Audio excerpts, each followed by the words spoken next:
Hello बच्चों, स्वागत है हमारे इस YouTube के चैनल पे। बच्चों, आज के क्लास में हम लोग क्लास 12th के विद्युत रसायन चैप्टर के अगले टॉपिक के बारे में बात करने वाले हैं। और आज का जो हम लोगों का पहला टॉपिक है मानक इलेक्ट्रोड ना, इसको हम लोग स्टैंडर्ड इलेक्ट्रोड बोलते हैं। मानक इलेक्ट्रोड क्या होता है बच्चों, ध्यान से देखेंगे सभी लोग। जब किसी धातु की छड़ को एक एटीएम दाब ना, जब किसी धातु की छड़ को एक एटीएम दाब तथा 25 डिग्री ताप पर वह 1 मोलर सांद्रता वाले, ठीक ना, 1 मोलर सांद्रता वाले उसी धातु के लवण के विलयन में पूर्ण या आंशिक रूप से डुबोया जाता है ना, उसी धातु के लवण के विलयन में पूर्ण या आंशिक रूप से डुबोया जाता है तो धातु की छड़ आवेशित हो जाती है ना। धातु की छड़ या तो धनावेशित हो जाएगी या तो ऋण आवेशित हो जाएगी। तो क्या बोलेंगे हम लोग, धातु की छड़ आवेशित हो जाती है जिसे हम लोग मानक इलेक्ट्रोड कहते हैं। जैसे हम लोग इलेक्ट्रोड की परिभाषा पढ़े थे बच्चों पिछली वीडियो में, उसी तरह से ये परिभाषा है, बस यहाँ पे कुछ कंडीशन है कि 25 डिग्री सेल्सियस ताप होना चाहिए, विलयन की सांद्रता 1 मोलर होना चाहिए और विलयन का दाब 1 एटीएम होना चाहिए। तो ये आपको कुछ मानक याद रखना पड़ेगा। देखिए हमने क्या बताया, जब किसी धातु की छड़ को 1 एटीएम दाब, 25 डिग्री सेल्सियस ताप और 1 मोलर सांद्रता वाले ना, 1 मोलर सांद्रता वाले उसी धातु के लवण के विलयन में पूर्ण या आंशिक रूप से डुबोया जाता है तो धातु की छड़ विलयन के सापेक्ष आवेशित हो जाती है, जिसे हम लोग क्या कहते हैं, इलेक्ट्रोड, सॉरी मानक इलेक्ट्रोड। क्या कहेंगे बच्चों, मानक इलेक्ट्रोड, ठीक ना। ये आपका मानक इलेक्ट्रोड होता है। आगे हम लोग बात करते हैं मानक इलेक्ट्रोड विभव, स्टैंडर्ड इलेक्ट्रोड पोटेंशियल। मानक इलेक्ट्रोड विभव की बात करें तो ये भी परिभाषा सेम उसी तरह से होगी, बस थोड़ा सा अंतर होगा, ध्यान देंगे सभी लोग। जब किसी धातु की छड़ को 1 एटीएम दाब तथा 25 डिग्री सेल्सियस ताप व 1 मोलर सांद्रता वाले उसी धातु के लवण के विलयन में ना, उसी धातु के लवण के विलयन में पूर्ण या आंशिक रूप से डुबोया जाता है तो धातु की सतह पर एक विभव उत्पन्न होता है जिसे हम लोग मानक इलेक्ट्रोड विभव कहते हैं। क्या कहते हैं बच्चों, मानक इलेक्ट्रोड विभव। ध्यान दीजिएगा, जब किसी धातु की छड़ को 1 एटीएम दाब तथा 25 डिग्री सेल्सियस ताप व 1 मोलर सांद्रता वाले उसी धातु के लवण के विलयन में पूर्ण या आंशिक रूप से डुबोया जाता है तो धातु की सतह पर एक विभव उत्पन्न होता है। धातु की सतह पर एक विभव उत्पन्न होता है जिसे मानक इलेक्ट्रोड विभव कहते हैं। और इस मानक इलेक्ट्रोड विभव को हम लोग ई नॉट से रिप्रेजेंट करते हैं ना, ई नॉट से प्रदर्शित करते हैं, यानी इसे ई नॉट से प्रदर्शित किया जाता है, ठीक है। ध्यान देंगे यहाँ पे, ये धातु की छड़ है और 1 मोलर सांद्रता, ठीक ना, सांद्रता है 1 मोलर। इस विलयन का तापमान है 25 डिग्री सेल्सियस और इसके ऊपर दाब हमने कितना मान रखा है, 1 एटीएम। तो इस कॉपर धातु की छड़ को कॉपर सल्फेट के विलयन में अगर हम लोग डुबोते हैं तो ये जो इलेक्ट्रोड बनता है इसे हम लोग बोलते हैं मानक इलेक्ट्रोड। और इस इलेक्ट्रोड में जो विभव उत्पन्न होगा धातु की छड़ पर, यानी कॉपर धातु की छड़ पर, उस विभव को हम लोग बोलेंगे मानक इलेक्ट्रोड विभव। इस इलेक्ट्रोड को क्या बोला जाएगा, मानक इलेक्ट्रोड, और इसमें जो विभव उत्पन्न होगा उसे हम लोग बोलेंगे मानक इलेक्ट्रोड विभव, ठीक है। आगे हम लोग बात करते हैं, सभी लोग ध्यान देंगे बच्चों। अगला टॉपिक है इलेक्ट्रोड विभव के प्रकार। ध्यान देंगे, हमने क्या लिखा हुआ है, इलेक्ट्रोड विभव के प्रकार। मानक इलेक्ट्रोड नहीं लिखा है, इलेक्ट्रोड विभव के प्रकार लिखा है। बात समझ में आया।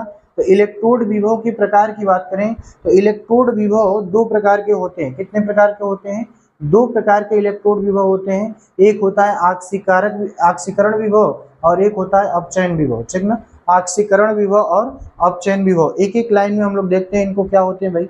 आक्सीकरण होने के कारण इलेक्ट्रोड पर जो विभव उत्पन्न होता है उसे हम लोग क्या कहते हैं, आक्सीकरण विभव। मतलब जिस इलेक्ट्रोड पर आक्सीकरण हो रहा है और आक्सीकरण के द्वारा जो विभव उत्पन्न हुआ उस विभव को हम लोग क्या कहेंगे बच्चों, आक्सीकरण विभव, ठीक ना। जिस किसी प्लेट पर या जिस किसी इलेक्ट्रोड पर आक्सीकरण हो रहा है, यानी आक्सीकरण की अभिक्रिया संपन्न हो रही है।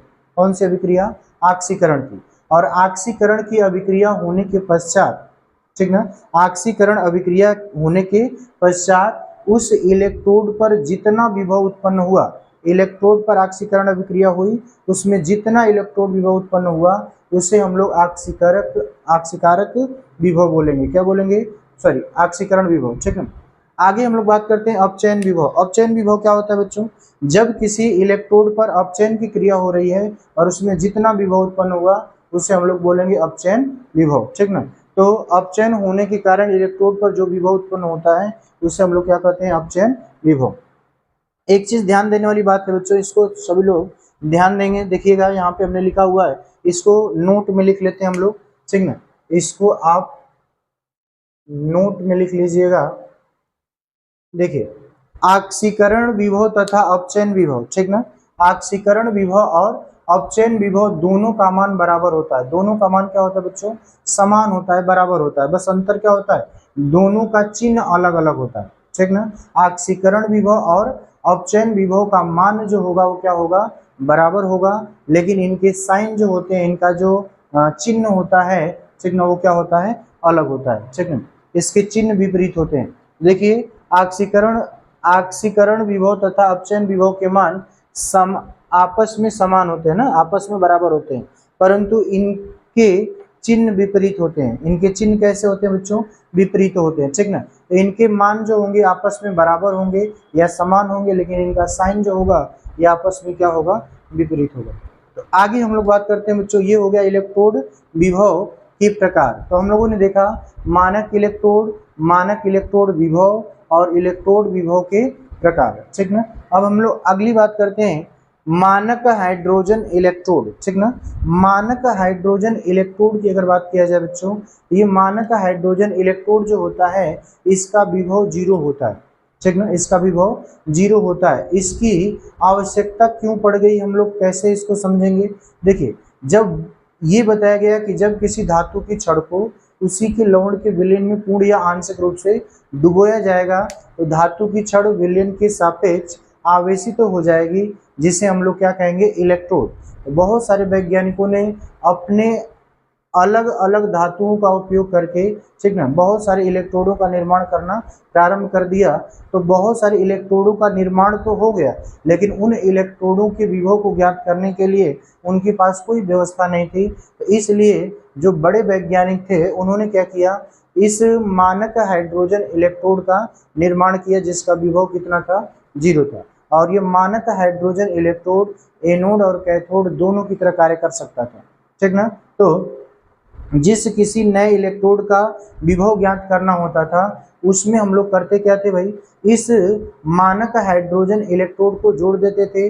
तो इस इलेक्ट्रोड के द्वारा, ठीक ना, इस मानक हाइड्रोजन इलेक्ट्रोड जोड़ने के द्वारा जो भी विक्षोभ उत्पन्न होता था, मतलब जो भी इलेक्ट्रोड विभव आता था, ठीक ना, रीडिंग के द्वारा, तो वो नए इलेक्ट्रोड विभव होता था, क्योंकि मानक हाइड्रोजन इलेक्ट्रोड का विभव का मान कितना था, 0 था, ठीक ना।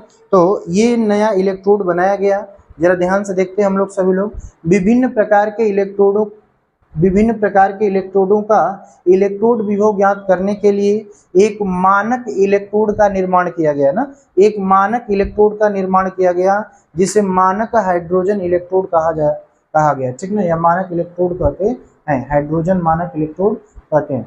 तो विभिन्न प्रकार के जो इलेक्ट्रोड तरह तरह के वैज्ञानिकों ने बनाना शुरू किया, उन इलेक्ट्रोडों के विभव को ज्ञात करने के लिए इस मानक हाइड्रोजन इलेक्ट्रोड का निर्माण किया गया, और इसे हम लोग मानक हाइड्रोजन इलेक्ट्रोड कहते हैं। इसे हम लोग मानक हाइड्रोजन इलेक्ट्रोड को SHE स्टैंडर्ड हाइड्रोजन इलेक्ट्रोड से प्रदर्शित करते हैं। अब इसकी संरचना क्या होती है बच्चों, जरा देखते हैं, इसको ध्यान दीजिएगा। यहाँ पर एक बड़ा सा पात्र है और इस पात्र में या कंटेनर में हमने HCl 1 मोलर सांद्रता वाले HCl विलेन को लिया है, जिसका टेम्परेचर कितना है, 25 डिग्री सी, है ना, 25 डिग्री सी। और यहाँ पर एक कांच के अंदर प्लेटिनम धातु की तार की सहायता से प्लेटिनम प्लेट को लटकाया गया है। किसको, प्लेटिनम धातु की तार की सहायता से प्लेटिनम प्लेट को क्या किया गया है, लटकाया गया है। और यहाँ पर इस कांच के अंदर हाइड्रोजन गैस को 1 एटीएम दाब पर व्यवस्थित किया गया है या भरा गया है, ठीक ना। तो हाइड्रोजन गैस को 1 एटीएम दाब पर जब हम लोग भरेंगे तो यहाँ पर ये जो इलेक्ट्रोड बनकर तैयार होगा, इस इलेक्ट्रोड को हम लोग बोलेंगे मानक हाइड्रोजन इलेक्ट्रोड। इसकी संरचना अभी हम लोग आगे देखते हैं, ठीक है।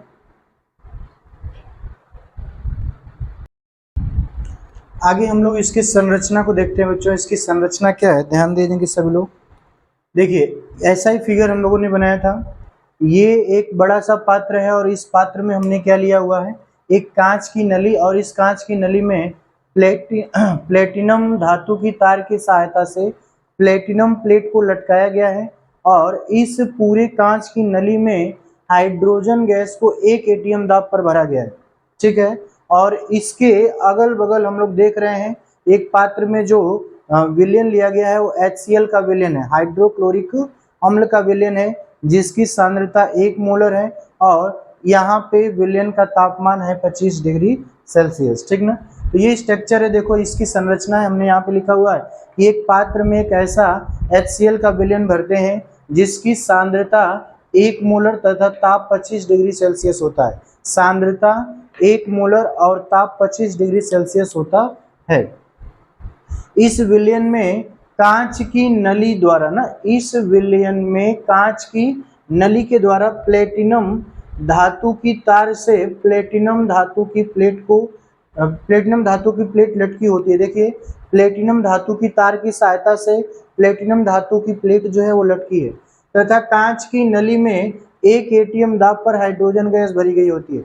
ये कांच की जो नली आपको दिख रही है इस पर 1 एटीएम दाब पर हाइड्रोजन गैस को इसमें भरा गया है। तो ये इसकी संरचना है और इस संरचना के आधार पर हम लोग देखते हैं बच्चों कि ये काम कैसे करता है ना। देखिए जिस इलेक्ट्रोड का इलेक्ट्रोड विभव ज्ञात करना होता है, मतलब जो अलग अलग नया इलेक्ट्रोड बनाया गया है ना, जो नया वैज्ञानिकों के द्वारा जो इलेक्ट्रोड बनाए गए हैं जिनका इलेक्ट्रोड विभव हमको ज्ञात करना है, उसकी बात कर रहा है कि जिस इलेक्ट्रोड का इलेक्ट्रोड विभव ज्ञात करना होता है उसे हाइड्रोजन इलेक्ट्रोड विभव के साथ, किसके साथ, हाइड्रोजन इलेक्ट्रोड विभव के साथ वोल्ट मीटर से, किसके द्वारा, वोल्ट मीटर के द्वारा जोड़ दिया जाता है और वोल्ट मीटर की रीडिंग, ठीक ना, जोड़ने के बाद वोल्ट मीटर की रीडिंग जो होती है वहीं दिए गए इलेक्ट्रोड का इलेक्ट्रोड विभव होता है। जैसे देखो ध्यान से, ये है मानक हाइड्रोजन इलेक्ट्रोड और ये ऐसा इलेक्ट्रोड है जिसका इलेक्ट्रोड विभव हमको ज्ञात करना है ना। तो हम करेंगे क्या, जिस नए इलेक्ट्रोड का इलेक्ट्रोड विभव ज्ञात करना होता है उसे मानक हाइड्रोजन इलेक्ट्रोड के द्वारा, ठीक ना, जोड़ दिया जाता है। किसकी सहायता से जोड़ा जाता है, वोल्ट मीटर की सहायता से। और वोल्ट मीटर की सहायता से जोड़ने पर इस वोल्ट मीटर में जो रीडिंग होती है, मतलब जितना इसका वोल्ट मीटर दिखाता है, ठीक ना, कि कितना वोल्ट, तो अगर जितना रीडिंग आती है वो दिए गए नए जो इलेक्ट्रोड है, मतलब जिसका इलेक्ट्रोड विभव ज्ञात करना होता है, इसका इलेक्ट्रोड विभव यहाँ पे इसकी रीडिंग बताती है। क्यों, क्योंकि हाइड्रोजन इलेक्ट्रोड का इलेक्ट्रोड विभव जो होता है वो 0 होता है। तो जितना भी रीडिंग आएगी वो सब किसकी रीडिंग होगी, नए इलेक्ट्रोड का, यानी जिस इलेक्ट्रोड का इलेक्ट्रोड विभव ज्ञात करना होता है। तो वहीं लिखा गया है कि जिस इलेक्ट्रोड का इलेक्ट्रोड विभव ज्ञात करना होता है उसे मानक हाइड्रोजन इलेक्ट्रोड विभव के साथ वोल्ट मीटर के द्वारा जोड़ दिया जाता है और वोल्ट मीटर की रीडिंग ही दिए गए इलेक्ट्रोड का इलेक्ट्रोड विभव होता है। क्यों, क्योंकि हाइड्रोजन इलेक्ट्रोड का मानक हाइड्रोजन इलेक्ट्रोड का इलेक्ट्रोड विभव 0 होता है। ठीक ना, तो बच्चों इस प्रकार से मानक हाइड्रोजन इलेक्ट्रोड कार्य करता है। ठीक, आगे आने वाले वीडियो में बच्चों हम लोग अगले टॉपिक को कवर करेंगे। तब तक के लिए धन्यवाद।